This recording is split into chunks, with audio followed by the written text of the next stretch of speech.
우리 다솜 찬양대의 찬양 하나님께서 기쁘게 받으신 줄 믿습니다. 오늘 우리에게 주시는 말씀은 베드로전서 1장 22절서부터 25절의 말씀입니다. 저와 여러분이 한 절씩 교독하고 마지막 절은 우리가 합독하도록 하겠습니다. 제가 먼저 봉독합니다. 너희가 진리를 순종함으로 너희 영혼을 깨끗하게 하여 거짓 없이 형제를 사랑하기에 이르렀으니 마음으로 뜨겁게 서로 사랑하라. 너희가 거듭난 것은 썩어질 씨로 된 것이 아니요 썩지 아니할 씨로 된 것이니 살아있고 항상 있는 하나님의 말씀으로 되었느니라. 그러므로 모든 육체는 풀과 같고 그 모든 영광은 풀의 꽃과 같으니 풀은 마르고 꽃은 떨어지되 오직 주의 말씀은 세세토록 있도다 하였으니 너희에게 전한 복음이 곧 이 말씀이니라. 아멘.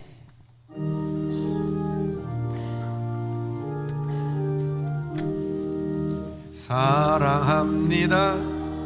감사합니다. 축복합니다. 인사 나누시면서요. 사랑합니다.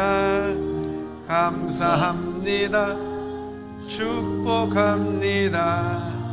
승리하세요. 할렐루야. 저는 오늘 본문의 말씀을 통해서 뜨겁게 서로 사랑하라는 제목으로 함께 말씀을 나누려고 합니다. 한번 따라 하시기 바랍니다. 뜨겁게 사랑하라. 말만 하지 말고 우리 옆 사람하고 한번 뜨겁게 사랑합시다. 한번. 많이 어색하지요? 그 말 하려니까. 뜨겁게 서로 사랑하라. 참 귀한 말씀입니다. 저는 그 안도현 시인의 시인 너에게 묻는다라는 시를 참 좋아합니다. 짤막한 시지요. 그 시에서 나오는 것이 뭡니까? 연탄재 발로 차지 마라. 함부로 발로 차지 마라. 너는 누구에게 한 번이라도 뜨거운 사람이었느냐라는 시입니다. 시인은 골목길 연탄재라도 발로 차지 말고, 발로 차지 말라고 이 세상에 주문을 하고 있습니다. 버려지기 전에 연탄불에 의지하여 집안에 온기가 돌게 하고 밥을 짓고 온 가족이 따뜻하게 했던 연탄이었습니다. 그러나 버려진 연탄재를 소중하게 생각하지 않습니다. 그렇듯 필요에 따라 쓰고 버릴 때 한 번이라도 그 소중했던 생각, 소중했던 마음, 그 누렸던 일들을 생각하면서 내 주변에 한 톨의 소홀함이 없기를 다짐하는 마음을 전하고 있습니다.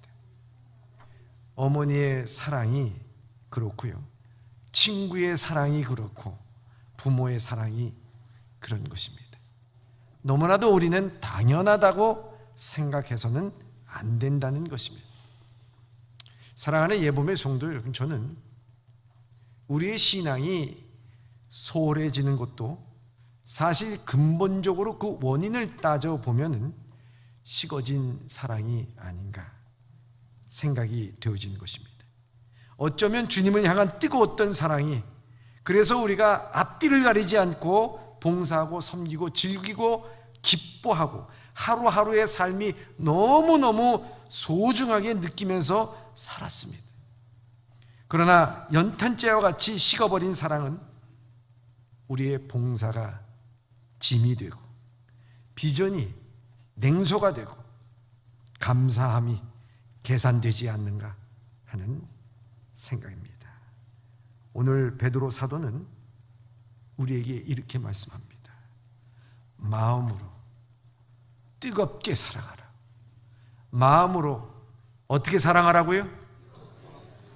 미지근하게 사랑하라고요? 한운 둥 만운 둥 사랑하라고요? 지금 그 뜨겁게 사랑하라는 말입니다. 다시 한번, 미지근하게 사랑하라고요? 뜨겁게 사랑하라. 제가 몇몇 분 지금 대답 안 하고 있는 분 다 기억하고 있습니다. 오늘 본문의 말씀 베드로전서 1장 22절의 말씀입니다. 시작. 너희가 진리를 순종함으로 너희 영혼을 깨끗하게 하여 거짓이 없이 형제를 사랑하기에 이르렀으니 마음으로 뜨겁게 서로 사랑하라. 아멘. 저는 마음으로 뜨겁게 서로 사랑하라, 여기에 밑줄을 긋습니다. 베드로 사도는 그의 편지에서 22절만이 아니라 베드로전서 4장 7절에도 무엇보다도 뜨겁게 사랑하라 재차 강조하고 있습니다. 저는 24년을 한 해를 시작하면서 전도 폭발 200과 모든 사람들에게 열려있는 열린 교회의 비전을 갖고 묵상하는 가운데 이 말씀이 저에게는 울림이 되었고 또한 깨달음이 되어서 뜨겁게 사랑하라고 하는 이 말씀을 전하고 싶었습니다. 이 말씀은 베드로 사도가 사도로서 그 삶을 살아갔을 때 참 뼛속 깊이 각인되어 있는 말씀이 아닌가 생각이 되어집니다. 교회 안에 갈등이 일어나고 자기 신앙의 침체기에 빠지는 듯 하고 고난과 역경과 핍박이 태풍처럼 몰아칠 때, 그리고 피하고 싶고 외면하고 싶은 일들이 내 앞에 있을 때, 아마 이 베드로는 문제는 뜨겁게 사랑하고 있는가, 아니면 그냥 사랑하고 있는가, 이 문제가 아닌가 그는 늘 고민했다는 거죠. 주님을 향하여, 형제를 향하여, 믿는 자들의 공동체인 교회를 향해서 베드로는 나는 지금 뜨겁게 사랑하고 있는가, 이게 문제지 다른 게 문제가 아니었다는 것입니다. 왜냐하면 베드로의 성격은 참 급하고 나서기 좋아하고 다혈질적인 사람이었습니다. 요즘 우리가 보면은 성격에 대해서 얘기할 때 당신 MBTI가 뭡니까? 이렇게 물어볼 때가 있습니다. 베드로의 MBTI를 분석한 내용이 있습니다. 베드로는 ESTP라고 합니다. 용감하고 카리스마가 있으면서 약함을 가지고 있으며 심사숙고하지 못하고 때로는 충동적이고 행동 지향적이고 그런데 논리적이라고 말합니다. 베드로를 보면 논리적인 것 같으면서도 충동적이고 대담한 것 같으면서도 소심하고 자신감에 차 있는 것 같으면서도 자신감을 너무 빨리 잃어버리는 그런 사람입니다. 그는 내가 아니면 예수님을 지킬 사람이 없다고 앞서서 나가고 자신 있게 말하던 사람. 그러나 가야바 뜰 앞에서 한 여종 앞에서 예수 그리스도를 부인하고 맹세하고 저주했던 베드로. 예수님의 부활을 목격하고서도 예전 물고기를 잡는 일에 나는 가야겠다라고 갈릴리로 떠나버린 이 베드로. 어떻게 보면 이 베드로에게 예수님께서 어떤 일을 맡긴들 정말 탐탁지 않을 정도의 이 베드로입니다. 그러나 주님은 이 베드로를 끝까지 찾아갑니다. 끝까지 추적하여 찾아가서 그에게 묻습니다. 난 너에게 묻는다. 묻습니다. 뭘 묻습니까? 내가 나를 사랑하느냐? 내가 나를 사랑하느냐? 내가 나를 사랑하느냐? 3번씩 묻습니다. 그리고 부탁이 아니라 명령으로 내 양을 먹이라고 말씀합니다. 아마 제자들 가운데서 부활하신 주님이 찾아와서 이와 같이 친절하게 내가 나를 사랑하느냐 물으면서 그 명령을 하신 것은 베드로밖에 없지 않나 생각이 되어집니다. 이때 그 질문을 받았을 때 이 베드로는 어땠을까요? 처음 예수님을 만났을 때부터 시작해서 그와 같이 지냈던 3년의 세월, 그리고 가야바 뜰에서 나를 바라봤던 예수님의 얼굴, 그리고 십자가상에서 철저하게 우리를 위하여 돌아가신 주님의 고난, 그리고 부활하신 주님, 이 모든 것들이 아마 이 베드로의 머릿속에는 주마등처럼 쫙 지나갔을 거예요.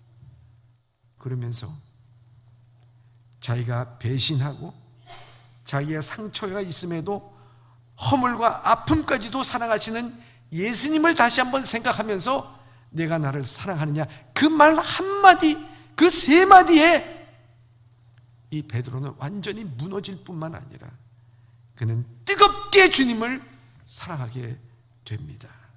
그래서 오늘 이 편지의 내용에서도요, 그 대상이 누구냐? 동료 사도들이나 아니면 자기 가족들에게 보낸 편지가 아닙니다. 이 내용을 보면 베드로전서 1장 1절에 이렇게 되어 있습니다. 시작.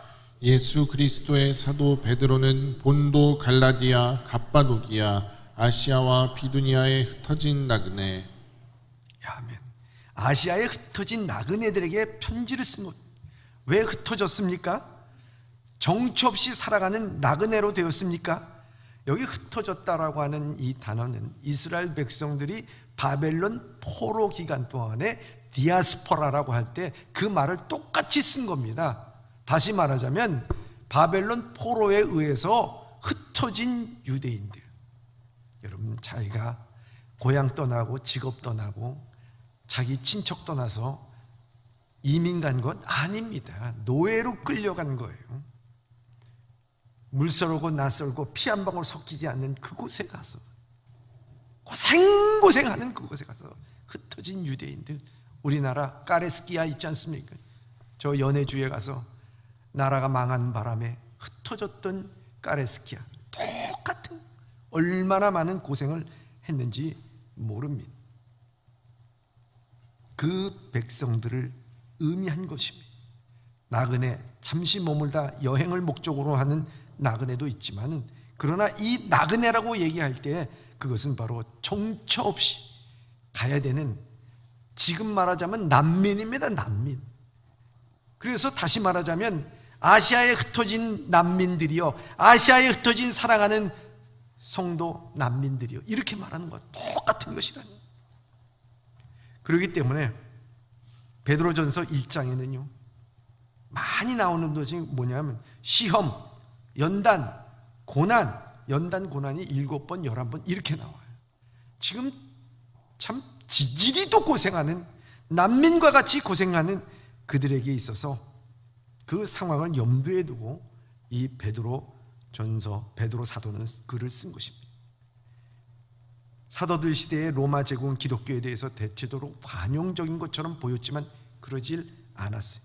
트리안 황제의 명령에 보면은 그리스도인들을 추적할 필요는 없으나 고소가 있으면 체포하고 죄가 입증되면 처벌하라. 그러나 자신들이 그리스도인임을 부인하는 경우에는 로마의 신들에게도 기도를 드리게 하고 그것을 행할 경우 용서해 주라. 이렇게 되어 있어요. 뭔가 자유스럽게 신앙생활하는 것처럼 되어 있지만 그게 아닙니다. 이웃에 의해서 항상 감시받도록 되어 있고, 이웃에 의해서 그들이 그리스도인이라고 잘못되고 고소와 고발이 들어가면 언제든지 체포하라는 그 내용이에요. 근데 더 나아가서 네로 황제 시대 때는 어떻게 됐습니까? 자기가 전부 다 불을 질러놓고서 그 희생양으로 그리스도인들을 지목하고 무차별 색출하고 잡아내서 원형 경기장 안에서 짐승의 밥이 되게 할 뿐만 아니라 순교하게 되고 그들이 지하 카타콤에 숨어들게 만들었던 것 아니겠습니까? 그리스도인이라고 하는 한 가지 이유로 인해서 인간 이하의 취급을 받았던 그들의 모습이었습니다. 불안과 역경과 고난이 나그네된 성도들의 모습이었습니다. 난민된 모습들이었습니다. 우리는 지금 그렇지 않잖아요. 여러분, 난민이라고 생각해 보세요. 아직도 저 인천공항에 보면요, 난민들이 아직도 공항 밖을 빠져나오지 못하고 있어요. 그건 차라리 나아요. 저 팔레스타인 난민들, 보트 피플들 언제 어떻게 죽을지도 모릅니다. 프랑스 니스 해변 같은 데서는 그 난민들의 어린 아이의 시체들이 그 해변가에 둥둥 떠다니기도 합니다. 너무나도 비참한 일이죠. 이들에게 있어서 베드로 사도는 소망을 주는 두 가지 말씀을 하고 있습니다. 첫째는 우리의 하나님이 반드시 오실 것이라고 하는 것에 대해서 재림 예수 그리스도 말씀하고 있습니다. 또 한 가지는 오늘 이 땅에 살면서 여러분들이 희망과 소망을 갖고 살기 위해서는 제일 중요한 것이 무엇이냐? 서로 피차 뜨겁게 뭐 하라고요? 사랑하라. 사랑은 피차 뜨겁게 서로 사랑할 때 이 사랑은 모든 시련과 역경과 아픔을 이겨나갈 수가 있다는 것을 말씀하고 있는 것입니다. 사랑의 힘입니다. 그래서 아가서 8장 6절과 7절에 이렇게 말씀하고 있습니다. 시작. 너는 나를 도장같이 마음에 품고 도장같이 판에 두라. 사랑은 죽음같이 강하고 질투는 수월같이 잔인하며 불길같이 일어나니 그 기세가 여호와의 불과 같으니라. 많은 물도 이 사랑을 끄지 못하겠고 홍수라도 삼키지 못하나니 사람이 그의 온 가산을 다 주고 사랑과 바꾸려 할지라도 오히려 멸시를 받으리라. 아멘. 사랑은 죽음과 같이 강하다고 말하고 있습니다. 아니, 죽음을 넘어선 것이라고 말씀하고 있습니다. 어떤 물이 와도, 즉 재난이 닥쳐도 사랑은 이겨낼 수가 있습니다. 물질의 유혹으로 돈으로서 사랑 살 수 없다라고 말하고 있습니다. 오히려 멸시를 당한다고 말씀하고 있습니다. 사랑보다 더 힘이 있고 사랑보다 더 강력하고 사랑보다 더 능력이 있는 것이 없다라는 말을 우리에게 말씀하고 있습니다. 그래서 뜨겁게 서로 사랑할 때 우리 공동체를 새롭게 만들어준다고 베드로전서 4장 8절에 이렇게 말씀하고 있습니다. 시작. 무엇보다도 뜨겁게 서로 사랑할지니 사랑은 허다한 죄를 덮느니라. 아멘. 이 말씀, 사랑은 우리의 허다한 죄를 덮는다는 것입니다. 상대방이 잘못했어도 그것에 대해서 따지지 않고 사랑한다 하는 내용이 아닙니다. 주님께서는 마지막 십자가상에서 한 강도가 당신의 나라에 임할 때 나를 기억하여 주시옵소서라고 말했을 때 예수님께서는 하나하나 너의 죄목에 대해서 묻지 아니하셨어요. 따지지 아니하셨어요. 그를 사랑으로 받아줬습니다. 왜요? 그의 잘못을 알기 때문에. 사랑은 이와 같이 우리가 스스로 잘못을 알게 만들고 그러므로 인해서 따지지 않고 그 허물을 덮어줌으로 말미암아 우리를 그리스도 안에서 새로운 존재가 되게 만듭니다. 오늘 우리는 살아갈 때 어느 정도 참아야 되는 거예요? 언제까지 용서해야 되는 거예요?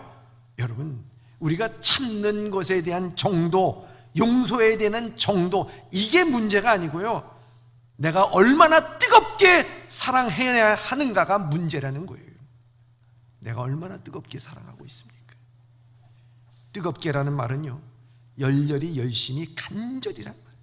사도행전 12장 5절에 보면 헤롯이 이 야고보를 죽입니다. 그러니까 많은 유대인들이 막 박수를 보냈어요. 그 다음에 베드로를 잡아 죽이면 더 큰 인기를 얻겠지 하고 있는 순간 베드로를 잡았습니다. 그때 이 초대교회의 사도 중에서 이 초대교회를 이끌어 나가는 수장인 이 베드로, 그가 죽음의 일보 직전에 있을 때 온 교회들이 모여서 어떻게 했느냐? 간절히 기도했다 그랬어요. 사도행전 12장 5절에 보면 교회는 그를 위하여 간절히 하나님께 기도하더라. 바로 이 간절이라는 말이 뜨겁게라고 하는 말과 동일한 거예요. 절박하게 기도. 여러분, 우리 사랑은요, 뜨겁게 사랑하라는 것이 뭐겠습니까? 절박하게 사랑하는 거예요. 비상 상태에서, 그 어려운 상태 속에서 얼마나 그들은 절박하게 기도했겠는가 하는 것입니다. 절박한 마음으로 사랑하라는 거예요. 간절한 기도했던 그 절박함으로, 사랑도 그런 마음으로 사랑하는 거예요. 그렇지 아니하면 내 모든 것이 사라지고 내 살아갈 의미가 없어지는 것처럼 절박함, 이거 아니면 나는 살 의미가 없어요 하며 절박하게 그걸 붙잡는 것처럼 사랑하라는 거예요. 왜 하나님께서는 우리에게 그렇게 절박함으로, 간절함으로 마음 뜨겁게 사랑해야 한다고 말씀하는 거예요? 그건 여러분들이 경험해봐서 아는 거예요. 절박하지 않는 사랑은요, 언제든지 변할 수가 있습니다. 간절하지 아니하면 상황에 따라 변질될 수 있습니다. 뜨겁게 사랑하지 않으면 사랑을 실천하는 것은 결코 쉽지 않습니다. 특별히 오늘 우리가 살아가는 이 문화가 그렇다고 하는 거예요. 내가 유익되지 않는 사랑은 언제든지 파기될 수가 있는 거예요. 그리고 내 감정에 따라 언제든지 변할 수 있는 게 사랑입니다. 내 상황에 따라 사랑한다고 고백하면 무의미하게 돼버리기 쉽습니다. 그런 사랑은 뜨겁지 아니하면 그 사랑은 명맥을 유지할 수가 없는 것입니다. 하나님께서 우리를 사랑한 것은요, 절박한 사랑이었어요. 진짜 절박한 사랑, 뜨거운 사랑이에요. 결코 변할 수 없는 사랑이었어요. 그럼 우리를 위하여 독생자 예수 그리스도를 우리에게 보내주셨을 때, 주님께서 우리를 위하여 십자가에 돌아가셨을 때 마지막에 뭐라고 얘기합니까? 엘리 엘리 나마 사박단, 아버지여 아버지여 왜 나를 버리시나이까, 이 말씀을 했어요. 마지막에 고통 가운데서 아버지여 나를 왜 버리시나이까 하면서 하나님 앞에 고백할 때에도 아버지 하나님은 독생자 예수 그리스도가 그렇게 절규하는 가운데서도 외면을 했어요. 외면했어요. 거기에 대해서 치근히 여기시고 예수님을 십자가에서 내려왔다면 어떻게 됐을까? 우리의 구원이 이루어지지 않았다는 것이지. 그것은 다른 말로 얘기하자면 여러분 한 사람 한 사람이 얼마나 소중하고 사랑스러웠으면 자기의 독생자 예수 그리스도의 절박한 엘리 엘리 나마 사박다니로 외면하시면서 끝까지 우리를 사랑하시는 그 절박한 사랑으로 오늘 우리는 구원받고 은혜받고 살았다는 사실을 믿으시길 바랍니다. 여러분 마음에도 그래서요, 절박함이 있어야 되는 거예요. 우리를 뜨겁게 사랑하는 만큼 사랑하지는 못해도 그 사랑에 힘입어서 뜨겁게 사랑할 때 허다한 죄를 덮어주고 모든 핍박에서 승리할 수 있는, 여러분 우리 가족이 서로 똘똘 뭉쳐가지고 뜨겁게 사랑해 보십시오. 어떠한 시련, IMF가 두세 번 오고 10번에 더 갑절의 IMF가 온다 하더라도요, 능히 이겨나갈 수가 있는 거예요. 우리는 기억해야 되는 게, 우리의 논리나 지식으로 우리가 가진 그 어떤 세상의 경험과 힘으로도 하나님을 사랑할 수 없고 형제를 사랑할 수가 없습니다. 우리가 사랑할 수 있는 것은 오직 하나님의 사랑이 뜨겁게 내 안에 머무를 때만이 가능한 거예요. 아무리 지혜롭고 똑똑하더라도 그것은 우리의 사랑으로 만드는 것이 아닙니다. 주님과 차 한 잔이라는 그 책에 이런 이야기가 있습니다. 참 탁월한 사람이 있었습니다. 그 사람은 이렇게 얘기합니다. 나는 그 사람만 얼굴만 보면은 그 사람이 어떤 사람인지 저는 아주 한 몇 초 만에 간파합니다. 그리고 그 사람 몇 마디만 딱 들어보면은 그 사람의 맹점이 무엇인지 장점이 무엇인지 그 사람이 어떤 생각을 갖고 있는지 나 다 간파합니다. 오늘날에도 이런 사람이 있어요. 내 자신의 잣대를 딱 갖고 상대방을 바라봅니다. 아, 당신 이런 사람인 거 알아. 아, 당신 이런 사람이야. 난 당신하고 몇 마디 알아보면 당신 어떤 사람인지 나는 다 알아요. 혹시 우리는 그렇게 생각하고 또 그렇게 행동하고 살지는 않습니까? 그러자 그 얘기를 조용히 듣고 있던 상대방이 조용히 묻습니다. 당신은 사람을 좋아하십니까? 그 말을 듣고 있던 상대방은 대답을 하지 못했습니다. 또 묻습니다. 사람들이 그러면 당신을 좋아하십니까? 그러자 대답을 하지 못합니다. 그리고 질문이 다시 이어졌습니다. 그러면 당신은 행복합니까? 그 역시 대답하지 못합니다. 그 질문은 몹시 충격을 줬습니다. 그래서 그 책에 이렇게 덧붙입니다. 많은 사람들이 옳고 그른 것을 따지는 것은 몹시 좋아합니다. 그러나 많은 경우에 있어서 그것보다 더 중요한 것은 사랑이며 관계입니다. 대부분들의 사람들은 정확하고 논리적인 지적을 받는 것보다 이해되고 사랑받게 되기를 기대합니다. 그러나 상대방에 대해서 정확하고 예리한 논리적인 지적이 도움이 될 것이라고 굳게 믿고 있습니다. 그래서 상대방의 마음을 엉망으로 만들어 놓고 스스로 자랑스럽게 생각하는 사람들이 적지 않습니다. 그렇습니다. 사랑이 옳고 그름을 뛰어넘습니다. 무엇이 진실하고 거짓인지도 뛰어넘습니다. 그래서 사람은 사랑이 옳고 그름은 자기의 주관 안에 가두어 놓으려고 하고, 나는 이해와 논리 안에 가두어 놓으려고 하는 것입니다. 그러나 하나님의 사랑은 옳고 그름을 뛰어넘는 사랑입니다. 우리의 이해와 이성을 뛰어넘는 사랑입니다. 그 사랑이 우리 안에서 내 경험이 감동이 될 때 우리 사랑에 이끌려서 살아갈 때가 있습니다. 그럴 때만 우리가 뜨겁게 서로 사랑할 수가 있고 거기에 감동이 있게 된다 하는 것입니다. 여러분, 이러한 사랑을 하기 위해서 우리가 어떻게 돼야 되느냐? 오늘 본문의 말씀 22절에 상반절에 이렇게 되어 있습니다. 시작. 너희가 진리를 순종함으로 너희 영혼을 깨끗하게 하여 거짓이 없이 형제를 사랑하기에 이르렀으니 마음으로 뜨겁게 서로 사랑하라. 아멘. 마음으로 뜨겁게 사랑하기에 이르기 위하여서 여기는 진리에 순종함으로 너희 영혼이 깨끗하게 되기를 바라는 마음. 깨끗하게 되기. 여러분, 여기 깨끗하게 된다는 것이 죄 한 점 없이 늘 깨끗하게, 난 죄진 적이 없어요 하는 것을 우리에게 말씀하고 있는 것이 아닙니다. 여기에서 깨끗하다는 것은 다른 것이 아니라 세상의 논리로서 계산으로서 더럽혀지지 않는 순수하게 하나님의 말씀을 받아들이는 것입니다. 주님의 사랑을 받아들이는 것입니다. 세상의 가치가, 세상의 잣대가 나를 지배하지 않게 하여 주시옵소서. 진리에 순종함으로 우리에게 말씀하고 있는 것입니다. 그래야 그 사랑을 이룰 수 있다고 말씀하고 있습니다. 그래서 오늘 본문의 말씀 23절에 이렇게 말씀하고 있습니다. 시작. 너희가 거듭난 것은 썩어질 씨로 된 것이 아니요 썩지 아니할 씨로 된 것이니 살아있고 항상 있는 하나님의 말씀으로 되었느니라. 아멘. 우리 마음에 하나님의 말씀이 있어. 내가 생각하기엔 당신 잘못이야. 그거 아니지. 당신 과거에 이랬고 이랬고 이랬잖아. 논리적으로 따져가지고 대항하는 것이 아니라 주님께서 이렇게 말씀하셨지. 주님께서는 우리에게 인내하라고 말씀하셨잖아. 우리에게 사랑하라고 말씀하셨잖아.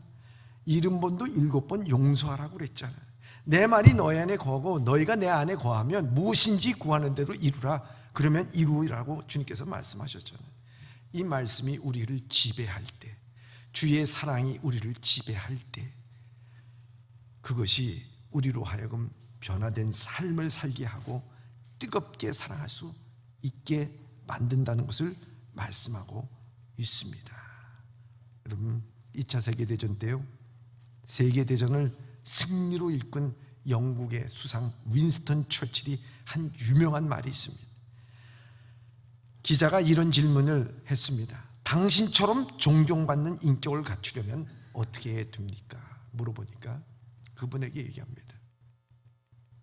비결 없습니다.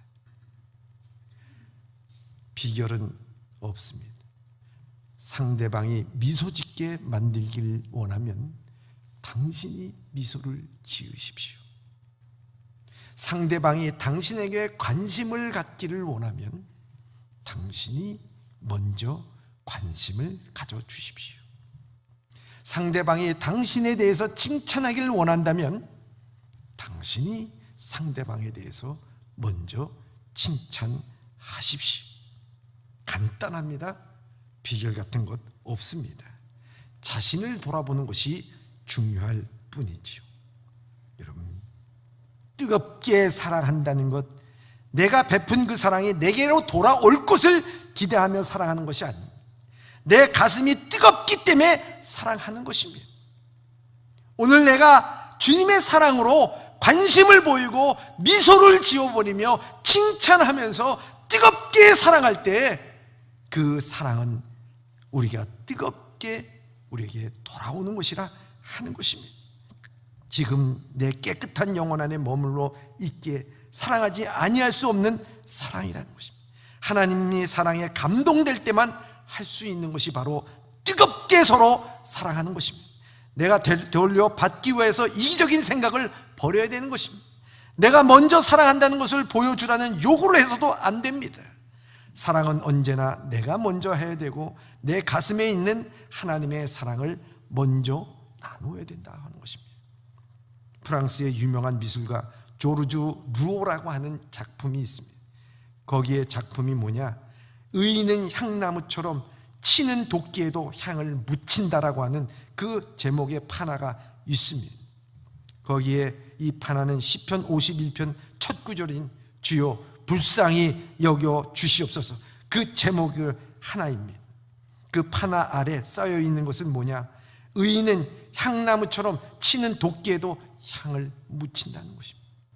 나를 핍박하고 힘들게 했던 모든 것들이 있다 하더라도 내가 뜨겁게 주님의 이름으로 사랑할 때 그 치는 사람의 향기를 묻히는, 그리스도의 향기를 묻히고 사랑의 향기를 묻힐 때에 놀라운 역사가 일어나게 된다고 하는 것을 우리에게 말씀하고 있습니다.